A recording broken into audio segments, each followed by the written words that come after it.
మన ప్రతిభని మనం కాపాడుకోగలగాలి. ఖచ్చితంగా మనం ప్రతిభావంతులమైతే ప్రతిభని కాపాడుకోగలిగితే ఈ ఉద్యోగం కాకపోతే ఇంకో ఉద్యోగం, ఈ కంపెనీ కాకపోతే ఇంకో కంపెనీ, మన తీసేసినందుకు వాడి ఆడవాలి, మనం ఏడిచే పరిస్థితి రాకూడదు. అంటే నిరంతరం విద్యార్థులు గమనించాలి. ఉద్యోగంలో ఉన్నప్పుడే ముందు ఎంటెక్ వాళ్ళు, ఎంబీఏ వాళ్ళు ఉన్నారు, పెళ్లి చేరతారు కాబట్టి చెబుతున్నా, ఉద్యోగంలో ఉన్నప్పుడే 4 రాళ్లు వెనకేసుకోవాలి. 4 రాళ్ళు అంటే గులకరాళ్ళు, మట్టి రాళ్ళు కాదమ్మా, రూపాయలు.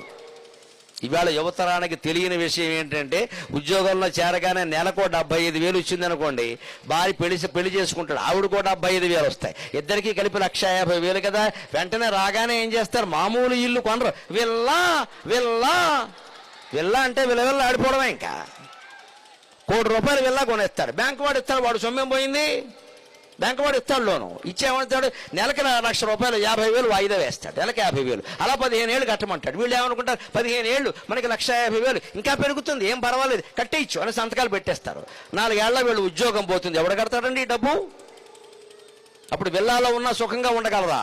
జీవితంలో నేర్చుకోవలసింది ఏమిటి అంటే, భారతీయ సంస్కారం, simple living and high thinking. చాలా సాధారణంగా జీవించాలి, ఉన్నతంగా ఆలోచించాలి, అది భారతీయ జీవన విధానం. దయచేసి యువకులు రేపు పెళ్లిళ్ళు అవగానే, ఉద్యోగాల్లో జరగానే ఇంటి నిండా సామాను పెంచుకోకుండా అమ్మా, అవసరం లేదు. ఓ పెద్ద ఐరావతం అంత సోఫా అవసరం. నువ్వు ఉన్నదేమో ఇక్కడ ఆ రమణారెడ్డిలో ఉన్నావు సన్నగా, ఇక్కడ నీకు సోఫా దేనికి పని లేక సన్నగా ఉన్నావు, ఇక్కడ 0 సైజు నడుము వేసుకుని తిరుగుతున్నావు, ఇక్కడ అటు ఇటు. ఇక్కడ నీకు మళ్ళీ సోఫా ఐరావతం, మళ్ళీ ఇప్పుడు మొగుడుకో సోఫా, అదో ఐరావతం, దీనికి మళ్ళీ పక్కన 2 కుర్చీలు, ఇవన్నీ కలిపి మొత్తం 2 లక్షల సెట్టింగ్. ఎవడ కట్టాలని డబ్బులు? 2 ప్లాస్టిక్ కుర్చీలు ఇంట్లో బారేసుకుంటే పోలా? పని అయిపోయింది. అద్దె ఇంట్లోనే ఉండాలి, సుఖంగా బతకాలి. సొంత ఇల్లు మనం అప్పు చేయకుండా కట్టుకోగలిగినప్పుడే కట్టుకోవాలి ఖచ్చితంగా. బ్యాంకు లోన్ కూడా తీసుకోవద్దు. సొంత ఇల్లు కట్టుకోగలిగినాడు కట్టుకుంటాం. అంతవరకు అద్దెంట్లో ఉన్నాం అనుకోండి, ఉద్యోగం పోయినా పర్వాలేదు, వెళ్ళిపోతాం, దానికే ఉందండి. ఇది ఆదాయ సూత్రం, ఇది విజయ సూత్రం. జీవితంలో ఆత్మహత్య పరిస్థితే రాదు ఇలా ఉంటే. ఇవాళ సాఫ్ట్వేర్ వాళ్ళు గమనించలేకపోతున్నది ఏమిటంటే, జీతాలు బాగున్నాయి కదా అని అప్పులు చేసేస్తున్నారు. బ్యాంకు లోన్లు ఇన్స్టాల్మెంట్, సోఫా వాయిదా, టీవీ వాయిదా, ఫ్రిడ్జ్ వాయిదా, అన్నీ వాయిదా, చివరికి సుఖ సంసారం కూడా వాయిదా. 1వ తారీఖున జీతం వచ్చేసరికి వాయిదాలు కట్టేసరికి చేతిలో ఏం లేవు, ₹5 మిగిలే ఇక్కడ టీ తాగడానికి. అది కూడా ₹5 టీ కూడా రాదు వేళ. ఈ మాత్రం జాగ్రత్త రిక్షావాడు, ఆటోవాడు పడతాడే, మనం పడలేమా అండి?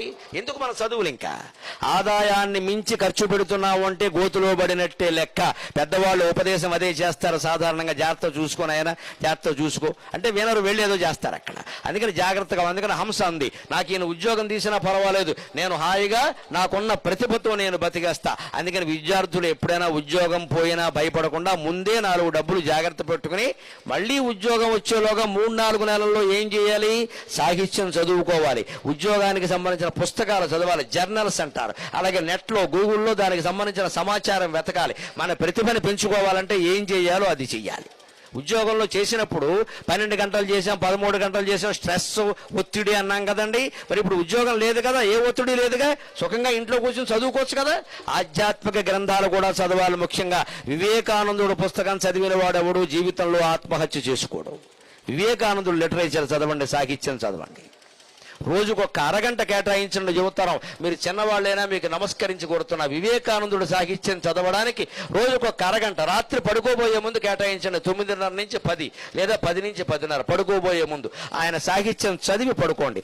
అద్వైత సాహిత్యం అయింది కంప్లీట్ వర్క్స్ ఆఫ్ వివేకానంద అని 8 వాల్యూములు ఇంగ్లీషులో ఉంటే, ఈ జీవుడు 8 వాల్యూములు కూడా 2 సార్లు చదివాడు ఎప్పటికీ. అందువల్ల ఇంత ధైర్యంగా బతకగలుగుతున్నాం, ఇన్ని మాటలు మాట్లాడగలుగుతాం. నేను దానికి పెట్టుకున్న సమయం రాత్రి 9:30, 10. నేను 10ంటికి పడుకుంటాను, 5 గంటలకు లేస్తాను, ఖచ్చితంగా 7 గంటలు నిద్ర, తిరుగులేదు. ఆ సమయంలో ఫోన్ కట్టేస్తాను. దేవేంద్రుడు చేసిన పలకన నాకు అవసరం లేదు, దేవేంద్ర పదవి నాకు అక్కర్లేదు, దేవేంద్రుడికి నేను భయపడక్కర్లేదు. భయము కోరిక లేనివాడు ప్రపంచంలో ప్రశాంతంగా ఉంటాడు. కోరిక లేనివాడు, భయం లేనివాడు ప్రశాంతంగా ఉంటాడు. నాకు కోరిక లేదు, మా అమ్మ దయ వల్ల, మా నాన్నగారి దయ వల్ల నాకు భయం లేదు. అందుకని నేను హాయిగా ఉంటాను. 10ంటికి ఫోన్ కట్టేస్తా. పొద్దున్న 8, నా పొద్దున జపం అయిపోవాలి, పారాయణ అయిపోవాలి, 8:30 కాఫీ తాగుతా. అప్పటి వరకు నేను ఫోన్ తీయను. ఎవరు ఫోన్ చేసినా సరే నేను ఆ ఫోన్ కట్టేసే ఉంటుంది. మిస్టర్ కాల్ ఇస్తే నేను దేవేంద్రుడు చేసినా సరే, సీఎం ఫోన్ చేసినా సరే నేను పలకను. నాతో ఆయనకి పని ఉంటే ఉండొచ్చు, ఆయనతో నాకేం పని లేదు, నేను హోకంగా ఉంటాను. నాతో ఆయన పని ఉంటే మళ్ళీ చేసుకుంటాడు, నాకే ఎవరైతే నాకే. ఆయన ఏమైనా అనుకుంటాడు అనుకొని నేను దీను అంతే. ఇంత ఖచ్చితంగా ఫోన్ విషయంలో నిబంధనలు ఉంటే జీవితంలో సుఖంగా ఉంటాం. అంతేగాని ఫోన్ చేశాడు ఏమన్నా అనుకుంటున్నాం, he may feel in a different way అని ఇంగ్లీష్లో మాట్లాడక్కర్లేదు. ఇక్కడ అర్ధరాత్రి కూడా ఫోన్లు మాట్లాడతారండి, వాడు ఎవడో ఫీల్ అవుతాడు, ఫూల్ అవుతాడు, మనకెందుకే గొడవ. మనం దియ్యమంతే. కొన్ని నిబంధనలు ఉండాలి, కొన్ని క్రమశిక్షణలు ఉండాలి, లేకపోతే జీవితంలో శాంతి ఉండదండి, అశాంతి మిగులుతుంది ఖచ్చితంగా. ప్రతి వాళ్ళ ఫోన్లు మనం మాట్లాడాల్సిన పనే లేదు. ఓ సమయం పెట్టేస్తాం ఖచ్చితంగా. నాతో ఎవరు మాట్లాడాలన్నా నేను ఇదివరకే చెప్పాను, సాయంత్రం 4 నుంచి 5. ఇంకో టైంలో నేను పలకను. సాయంత్రం 4 నుంచి 5 అంతే, కట్టేస్తాం ఫోను. దానికి నెంబర్ ఇచ్చాం ప్రత్యేకంగా, ఆ ఫోన్ అప్పుడే తెస్తాం, అప్పుడే మాట్లాడతాం. 23 గంటలు నాకు సమయం మిగిలింది, అందులో 13 గంటలు ఫోన్ కట్టేస్తాను, మిగిలిన 10 గంటలే మిగిలింది. బాగా ఆప్తులు, మిత్రులు, సన్నిహితులు అయిన వాళ్ళు ఏదైనా ఉంటే మాట్లాడతారు, అంతే, అయిపోయింది. మిగిలిన సమయం అంతా నాకు మిగిలింది. గొప్ప కోసం కాదు, యువతరం గమనించండి. నా వయస్సు 61. ఇప్పుడు నేను ఇంటి దగ్గర ఉంటే రోజుకు 10 గంటలు చదువుతానమ్మా. 10 hours స్టడీ, 10 గంటలు చదువుతాను. ఇప్పుడు కూడా నేను ఖమ్మం వస్తూ బ్యాగ్లో ఓ సంచి ఓ పుస్తకం పట్టుకుని వచ్చా. సాహిత్యంలో ఉండే వర్ణనలన్నీ ఉన్నాయి. అది 22 సంపుటాలు, అందులో 19వ సంపుటం చదువుతున్నా. నేను రైల్లో వస్తూ చదివా, కారులో కూడా కూర్చుని చదివా. నాతో వచ్చిన వాళ్ళని అడగండి. 61 ఏళ్ళకి నాకు అవసరమా ఈ చదువు? నాకు ఏమైనా పరీక్షలు ఉన్నాయా? కానీ నిత్య విద్యార్థిగా ఉన్నవాడే జీవితంలో విజయం సాధిస్తాడు. విద్యార్థి అంటే చదువుతూ ఎంఏ అయిపోయింది, పిహెచ్డీ అయిపోయింది అనదు, నిత్యము చదవాలి. జీవితాంతం చదువుతుంటే కొత్త మార్గాలు దొరుకుతాయి, కొత్త ఉపాయాలు దొరుకుతాయి. అందుకని హంస అంత ధైర్యంగా మాట్లాడింది ఖచ్చితంగా.